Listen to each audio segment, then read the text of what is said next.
Alright YouTube, let's get straight down to it and let's talk about iPhone 3.0.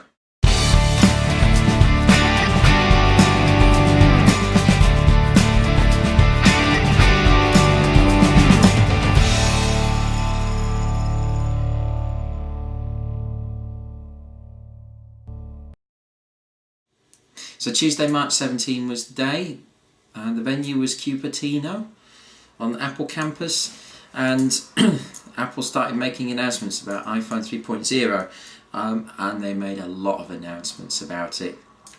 The keynote was basically constructed into two halves. There was like the half about the SDK and the half about what the user will see. So today I just want to focus on some of the key areas that I found particularly interesting, and here's my thoughts on them. So number one announcement that I'm going to go for straight in there is multimedia messaging, MMS. It is now in. It will be part of iPhone 3.0, which now means that you can literally text pictures and sound clips and all that pretty much like you can on any other phone on the market. The iPhone has never supported this. It does with iPhone 3.0. What is interesting though is apparently it will not be supported on original iPhones, the first generation iPhone. iPhone 3G, like mine, which is here, will work fine with MMS. I'm not overly sure why it won't work on the original one, but I guess there's some reason for it. I think Apple are saying it's hardware related, but there you go. But yes, you'll be able to do all your multimedia messaging now to your heart's content. They've completely repackaged it, so you won't have like SMS and MMS. There's going to be one application for messaging, so that you can just basically do anything and everything in that sort of way. Another announcement that is probably going to come as a relief to a lot of people is, of course, landscape keyboard is going to be available in all applications. That now means, of course, that not just in Safari, but you can use Mail with the landscape keyboard, you can use Notes with the landscape keyboard, and the list basically goes on. They talked about a lot of applications all using the landscape keyboard. What it basically amounts to is if you find typing vertically is a bit difficult, you can now do it this way, and I mean pick up quite a fair rate of speed, I would imagine. It's nice to see that's finally made it through. I think it's frustrating that it's available in like some things but not in everything. Another big announcement is push to apps. Now this was due to be in iPhone 2.0. It never made it for one reason or another. Now Apple have said that when they started working on it, they found developers wanted to do so many different things that they realised they had to go back to basically to the drawing board and rebuild it, and so they've admitted they're running late. They've held their hand up for that, and they're now putting it in, and it's a replacement for background application running. There will not be any background application running. This is for battery life reasons. So what will happen is if you're signed on to, say, an instant messenger, then it will go through a third-party server when you close the application. The third-party server will be Apple's push notification service, and what will happen is literally if you get a message, it gets pushed to your iPhone, it will come up on your screen, either displayed as, well, literally like one of the I've not got any notifications here, that's great, but basically is one of the little, you know, red numbers that appears in the corner of an icon. It can also be brought up as like a text message would be brought up, or anything like that. The world is really sort of open for developers on that, how they want to implement it. I think it's great that that's making it in. Now on to one of the other big announcements, and this one is I think going to help a lot of people. Spotlight is coming to the iPhone.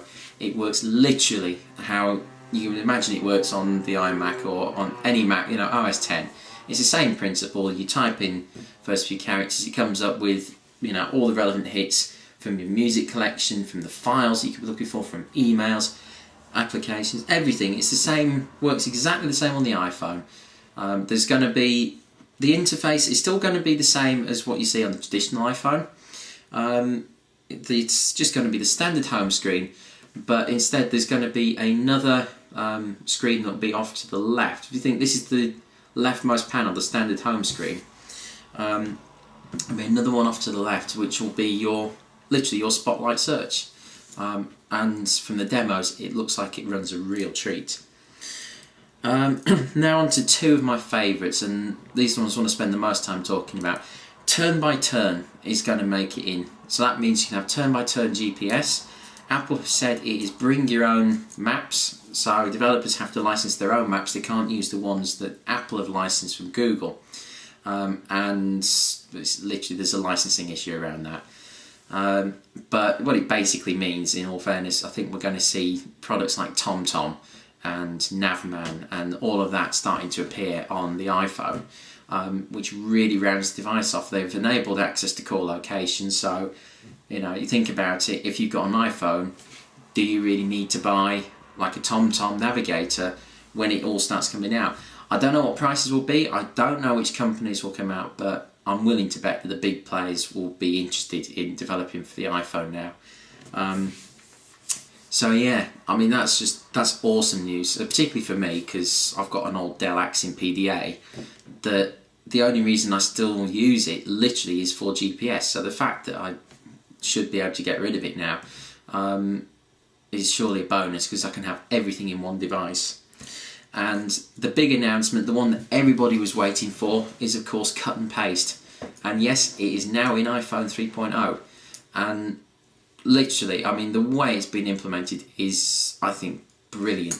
You tap on a word and it will highlight it, and you can drag little sort of markers that allow you to select as much text as you want, or you can you can select pictures, you can select basically anything that you could want to select, and you just tap it, and you'll get your when you start selecting, it's got your options above it for cut, copy, so you go, okay, copy that, and if you want to paste it in somewhere, you double tap where you want to paste it, and you do paste, and there it goes.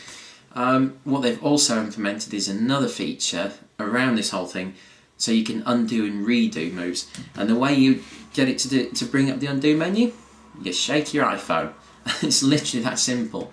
So it's beautifully put into it.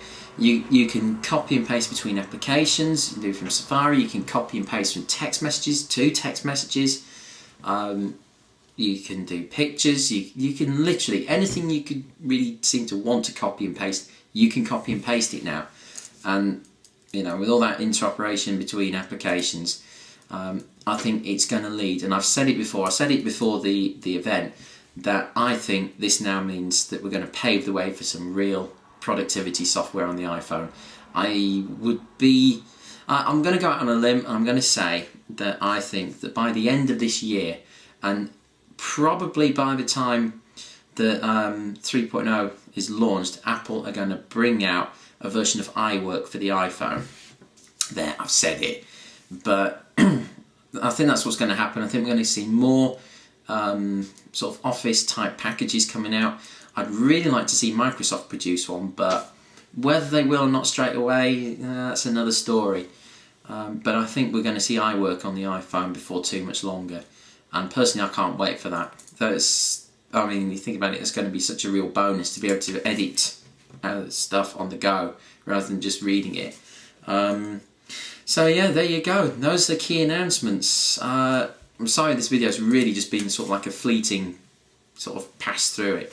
But there's a 10-minute time restriction to think of. I'm probably going to do another video on all of this iPhone SDK and everything like that. But if you want to see some of my thoughts to look at a bit more in-depth analysis, head on over to my website, www.projiuk.co.uk, and that's where I'm going to be writing most of the detail about this whole announcement. And there you go. So hopefully that's been a reasonable rundown for you. And thank you for watching. Okay, thanks.